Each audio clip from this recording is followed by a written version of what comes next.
let me tell you something that will change how you see life, how you handle pressure, how you walk through the dark valleys of delay and uncertainty.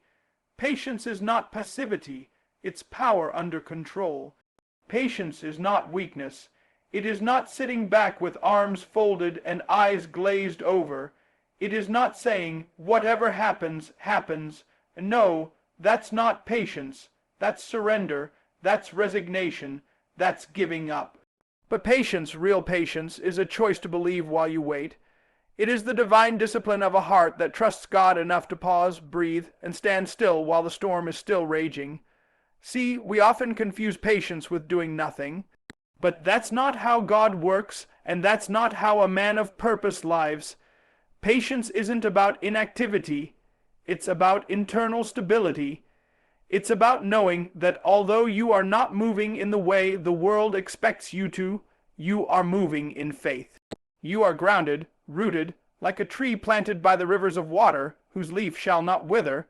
You're not blowing in the wind of every impulse. You're not moved by the emotion of the moment. You're standing still and knowing that He is God. A man who is master of patience is not weak. He is strong. It takes strength to be still when your flesh wants to run. It takes strength to wait when your peers are sprinting ahead. It takes strength to be silent when people misunderstand you, overlook you, and even mock you. The man who is patient has something most people do not. He has control over himself, and I want to teach you today that self-control is the evidence of spiritual maturity. If you can't rule over your own spirit, you can't rule over anything else. Now, let's go deeper. Patience is not just about waiting. It's about how you wait. The world teaches us to hustle, to grind, to go after it with all we've got. But the kingdom says, "They that wait upon the Lord shall renew their strength." That means that waiting with the right attitude, waiting with expectation, waiting with preparation, waiting in prayer is not wasting time. It's gaining strength. When a man is patient, he's not shrinking, he's stretching. God is stretching his faith, stretching his endurance, stretching his perspective. Patience is the gym of the soul. It's where your spiritual muscles are built. Let me give you an example. A farmer doesn't drop a seed in the ground and panic the next day because nothing has sprouted. He knows that the process is invisible before it is visible. He knows that something is happening beneath the surface. He doesn't quit. He doesn't dig up the seed. He doesn't compare his field to someone else's field. He waits, but he waits with purpose, checking the soil, protecting the ground, ensuring the environment is right for growth. That's patience. That's power under control. Listen, some of you are praying for things right now, and you think God is silent. But God is not silent. He's strategic. He's watching how you wait. He's watching your posture while you're in pause. Will you praise Him even in the waiting room? Will you obey Him when there's no applause, no attention, no confirmation? Because it's easy to trust God when everything is moving. But the man who is patient has learned to trust even in stillness. That man has power. That man has authority. That man is dangerous to the devil because he's not moved by moments. He's moved by mission. Impatience is driven by fear. It says, if I don't do it now, I'll miss my moment. But patience says, if I wait on God, I'll step into His moment. And His moment is always better than mine. You see, God's timing is not just perfect, it's protective. Sometimes the delay is the disguise of His mercy. You weren't ready for what you asked for. The door didn't open because the blessing would have broken you. But when you are patient, you give God permission to prepare you, not just the blessing. There is a version of you that can't handle what you're praying for. But the patient man, he lets God work on that version. He lets God kill the pride, shape the character, and build the endurance necessary to sustain the promise. You don't just need the blessing. You need the capacity to carry the blessing, and patience is where that capacity is formed. So stop confusing movement with progress. Stop thinking silence is the absence of God. Stop measuring your worth by how quickly things happen. You are not late. You are not forgotten. You are not behind. You are being developed, you are being refined, you are being positioned. And the man who learns to wait without giving up, who chooses discipline over desperation, that man is a master of patience. He is a man who can walk through fire and not flinch, because he trusts the timing of the one who walks beside him. He can hold his peace in conflict, because he knows vengeance belongs to the Lord. He can delay gratification, because he's not living for the temporary. He's aiming for the eternal. That kind of man doesn't break easily. He doesn't quit quickly. He doesn't run from responsibility. He doesn't chase applause. He doesn't flinch under pressure. He understands that the greatest victories are often won in the waiting. So I tell you today, if you want to be powerful, if you want to be impactful, if you want to walk in your calling, you must learn to master patience, because patience is not passivity. It is power under control. And the man who walks in it is already walking in destiny. A man who is master of patience understands something that most people never learn. Time is not his enemy. It is his instrument. Time is not chasing him. Time is training him. He sees time not as a threat to his progress, but as a tool in God's hands to perfect the purpose inside of him. You see, we live in a world obsessed with speed, fast money, fast fame, fast success. We want overnight results. We want microwave breakthroughs. We want Amazon Prime level blessings delivered next day. But God does not operate on the speed of culture. He operates on the scale of eternity. And the man who is truly patient, the man who has grown in wisdom, he aligns himself with the rhythm of God, not the rush of man. When you see time as a threat, you live in panic. You always feel behind. You measure your progress by comparison. You say things like, "By now I should be further along," or "I'm too late to start." But time in the hands of God is never wasted. God doesn't work with clocks. He works with seasons. And seasons are not controlled by man. They are orchestrated by heaven. The patient man understands this, and so he does not move in fear. He moves in faith. He knows that delay is not denial. It is development. Some of the greatest men in Scripture had to learn this truth. Abraham was promised a son, but that promise didn't come until 25 years later. Moses received his calling at 40, but wasn't released into leadership until he was 80. Joseph had dreams as a teenager, but spent years in prison and servanthood before stepping into the palace. These were not wasted years. These were preparation years. The man who is patient sees those years not as punishment, but as positioning. He says, "If God has me here, there must be something I need to learn, something I need to become, something I need to let go of before I walk into what He's prepared for me." Let me say it another way. Patience allows a man to partner with process. And process is the womb of purpose. Everything significant must go through process. A diamond is formed under pressure and time. A tree grows deep roots long before it bears fruit.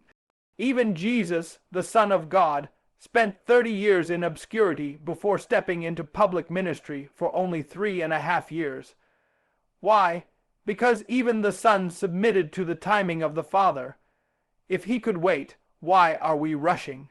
The man who masters patience understands that every minute that feels like a setback is actually setting up his spirit for strength. He's not in a hurry because he's confident. He knows that what is his will not miss him. He knows that when the door opens, it will be the right door, and when the opportunity comes, he'll be ready, not just eager. Too many people want promotion without preparation. They want position without process. But what you gain too soon can crush you if you don't have the character to carry it. You see, time isn't holding you back, it's holding you together. Time is God's way of maturing your mind, strengthening your soul, humbling your heart. And the man who is truly wise learns to redeem the time. He doesn't waste his waiting. He fills his waiting with worship. He fills the silent seasons with study. He invests the quiet years in building discipline, strengthening his relationships, growing in wisdom. When others are sprinting in fear, he is walking in faith, knowing that his pace is set by purpose, not by pressure. Impatience is often rooted in a lack of identity. When you don't know who you are, you think time defines you. But when you know that you are called, when you are anchored in purpose, you're not anxious about the calendar. You trust that the God who called you is also the God who will send you. So you don't push your way in. You let him open the door. You don't fight to be seen. You let him bring you to the forefront when the fruit is ready. You can always tell the difference between a man who is driven by fear and a man who is walking in patience. The fearful man panics in the pause. He makes emotional decisions. He jumps at every opportunity, even when it's not from God. But the patient man, he moves only when peace tells him to move. He doesn't need to prove anything. He's not in competition. He's focused. He's faithful. He understands that God is not just preparing the promise. He's preparing the man for the promise. So when you understand that time is your teacher, not your enemy, you stop fighting the clock. You stop counting the days and start making the days count. You stop obsessing over how long it's taking and start focusing on what you're learning. Because every moment you spend becoming the man God designed you to be is not a delay. It's an investment. And when the time is right, what took years to prepare will take only a moment to release. That is why the man who is master of patience walks with a calm spirit. His confidence is not in himself, it's in the one who holds all time in his hand. He knows that nothing can stop what God has ordained, and that the delay is often the disguise of divine alignment. So he doesn't rush, he doesn't fear, he prepares, he prays, he trusts, and when his moment comes, he will step into it not as a boy who panicked, but as a man who was ready. Waiting is not easy. It goes against the grain of human nature. We don't like to wait in traffic. We don't like to wait for results, and we surely don't like to wait for destiny. But let me tell you something that will elevate your thinking and transform your perspective. Waiting is the training ground for greatness. Yes, greatness is not born in the spotlight. It's born in the shadows. It is in the waiting that the muscles of your character are formed. It is in the delay that your faith is tested. And it is in the silence that your spirit learns to listen. Not to noise, not to people, but to God. See, a man who is master of patience understands that greatness is not just about what he's called to do. It's about who he's being shaped to become. God will often give you a glimpse of the promise, but then he will pull you back into preparation. And you might wonder, why would God show me a future that he won't let me enter yet? It's because God is not teasing you. He's training you. He wants to develop in you the strength, the wisdom, and the maturity to sustain what you saw. Look at Joseph. God gave him a dream at 17, a dream of leadership and authority. But before the crown came the pit, and then the prison, and only then did he step into the palace. Why? Because greatness requires process, and process requires patience. Joseph didn't become great when he put on Pharaoh's ring. He became great in the prison when he chose integrity over bitterness, service over self, pity, faithfulness over frustration. The waiting room became the war room, and it trained him to be the kind of man who could handle the weight of influence without losing his soul. Some of you are in that exact place right now. You've seen the vision. You've felt the calling, but everything around you looks like the opposite of what God promised. You're stuck in a season of stillness, and the enemy wants you to believe that this means God has forgotten you. But I'm here to tell you he hasn't. God is preparing you.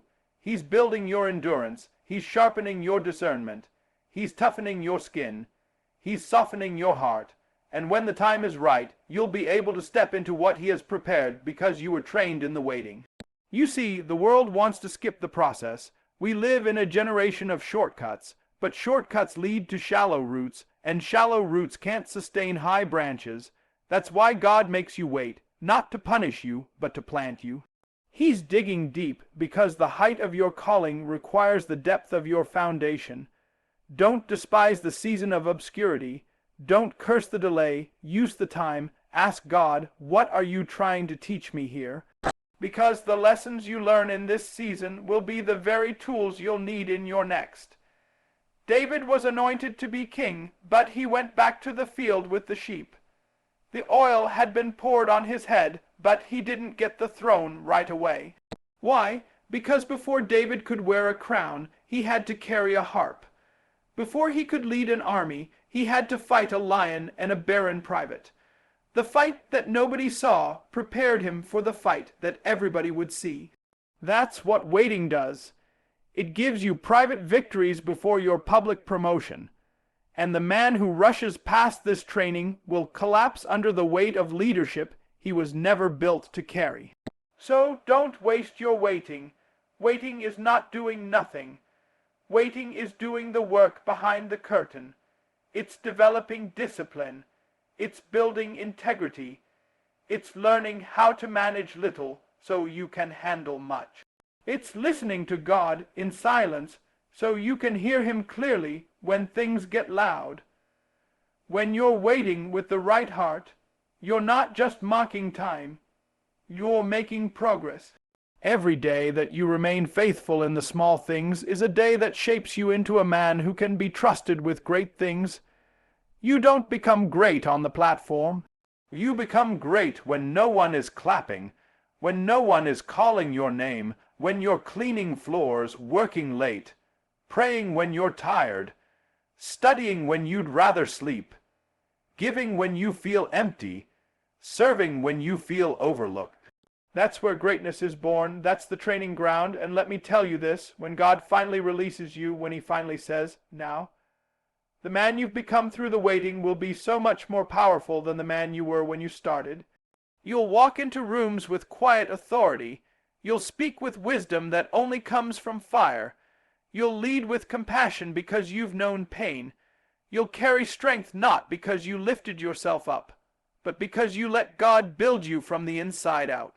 So I challenge you, don't just survive the wait, grow in it, learn in it, train in it, because the man who masters patience doesn't see waiting as a waste of time. He sees it as the forge of his future. He knows that the wilderness is not the end of the journey. It's the classroom where kings are made. And when you come out of this, you won't just be a man with a dream. You'll be a man who's been tested, trained, and trusted, ready for greatness because you've been faithful in the wait. One of the greatest tragedies in life is not missing an opportunity. It's destroying it because you weren't ready. And the truth that so many people don't want to hear is this: impatience destroys what destiny is still building. Rushing the process, forcing the outcome, demanding the blessing before you're prepared to carry it. It's like pulling fruit off the tree before it's ripe. It may look good, but it's not ready. It won't nourish you. It won't satisfy you, and sometimes it will even make you sick. Let me teach you something deep today. God works in layers. He builds in phases. He reveals in seasons. But when you are impatient, you try to snatch what you're supposed to grow into. You reach for the crown before you've carried the cross. You want the platform without the process. You want the reward without the refinement. But destiny does not operate on your deadline. Destiny requires development. And that takes time. When you are driven by impatience, you'll settle for imitation. You'll grab something that looks like what God promised, but doesn't have the foundation to last. You'll get in relationships too soon. Launch businesses too early. Accept titles you haven't been trained for. Step into positions you're not ready to steward. And what happens? You start building something on a weak foundation. You start constructing your future on fragile character. And when the pressure comes, and it will come, it all comes crashing down, you've got to understand this. The enemy knows how to dangle premature blessings in front of you. He'll offer you a shortcut. He'll whisper, Why wait on God when you can do it your own way? That's what he said to Eve.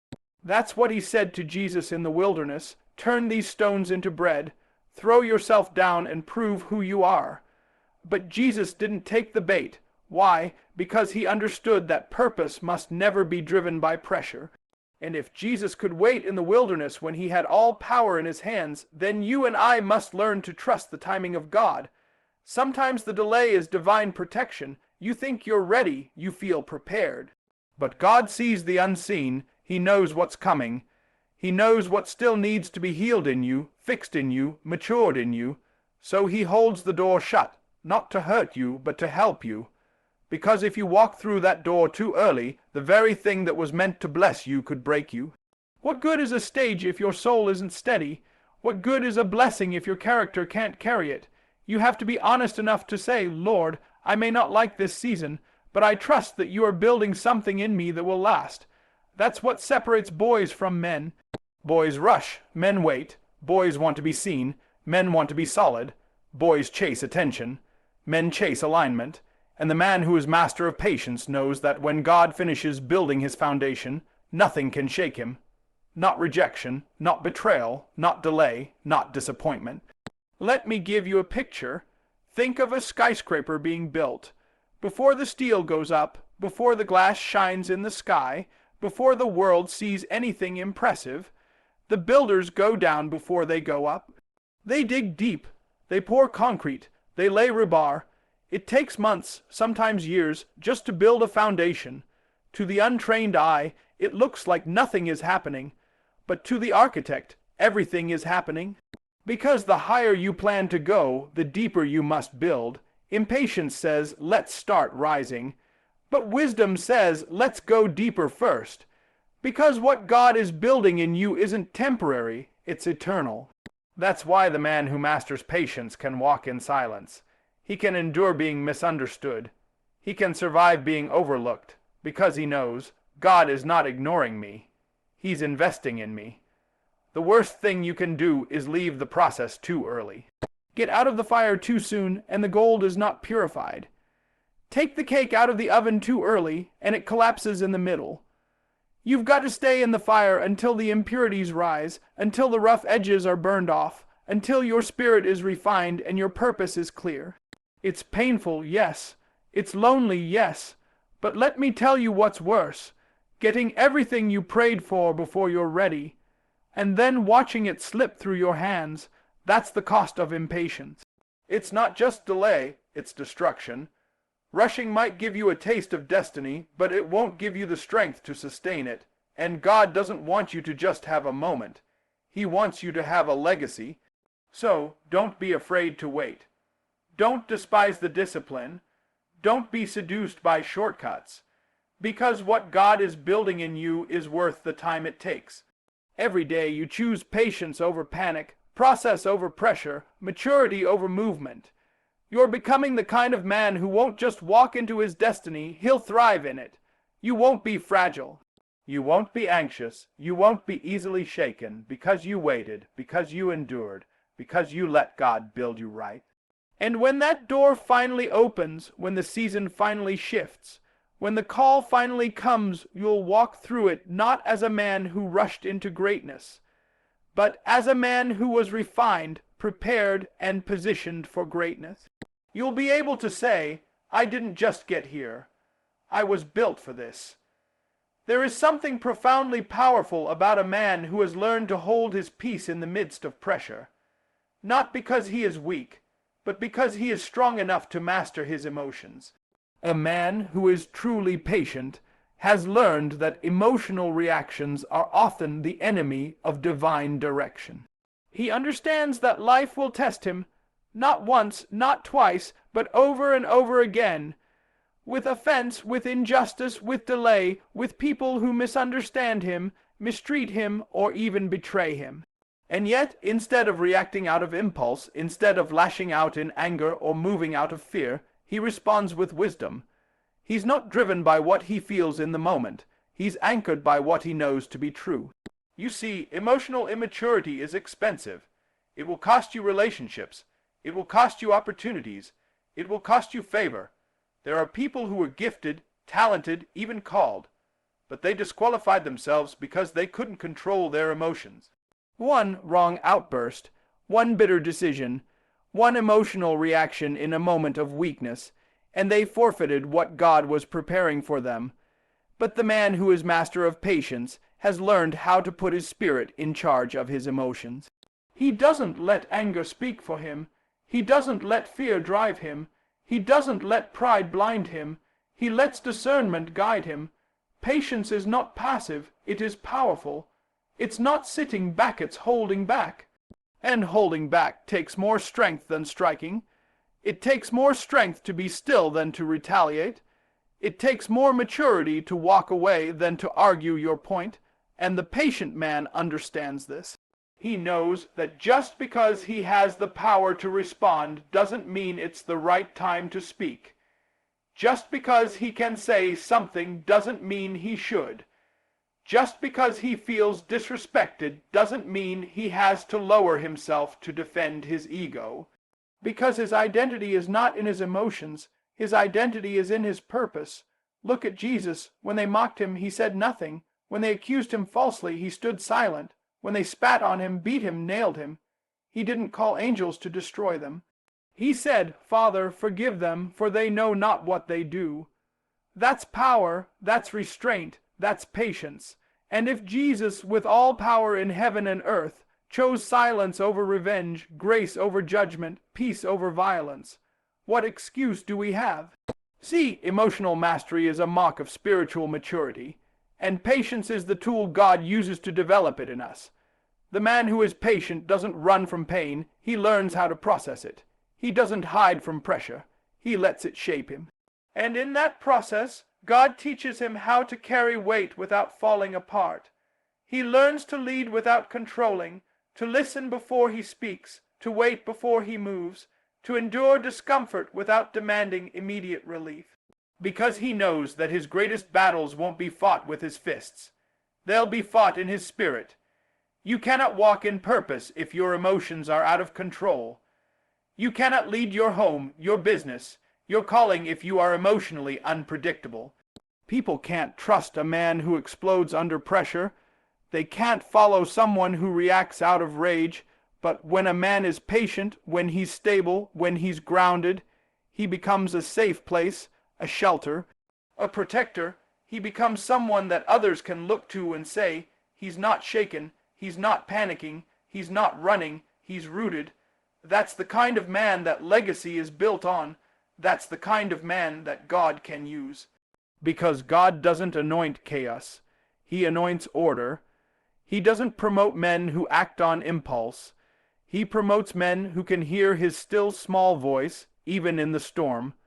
And that voice, my friend, is often drowned out by emotional noise. That's why God trains us in the quiet.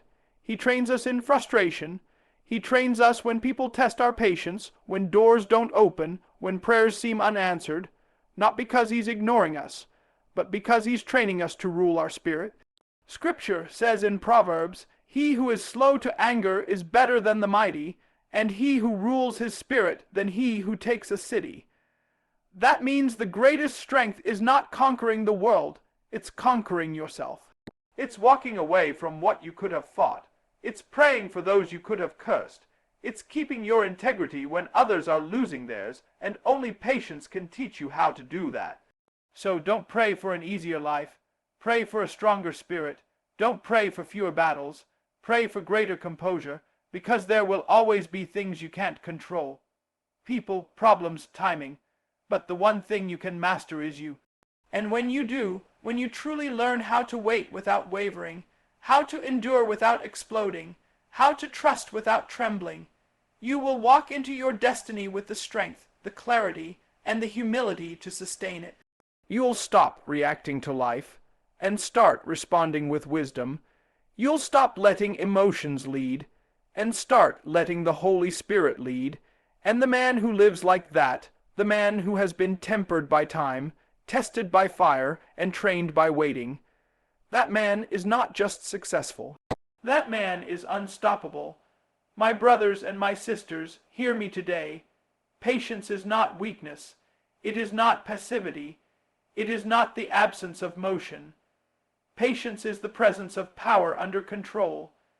It is the ability to carry a promise in your heart while walking through a process with your feet. It is the discipline to trust God's timing over your own urgency. And the man who masters patience is not a man who has escaped struggle. He is a man who has been refined by it. He is the one who waited when it was easier to walk away.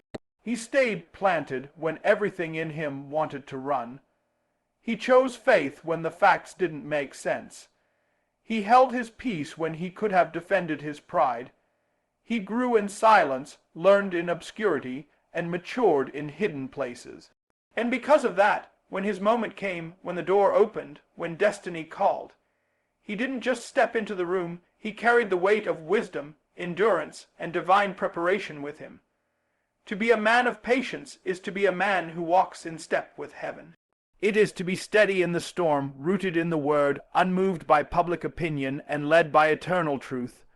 The world may chase quick success, but you were not built for shortcuts. You were built for legacy. And legacy is never rushed.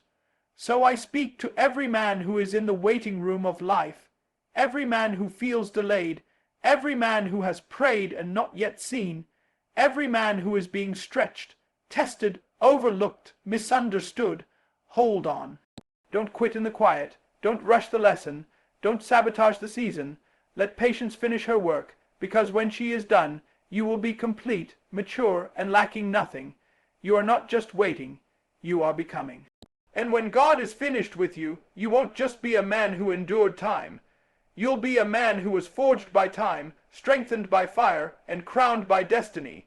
You won't just be remembered for what you achieved, but for how you waited, how you grew, and how you stood.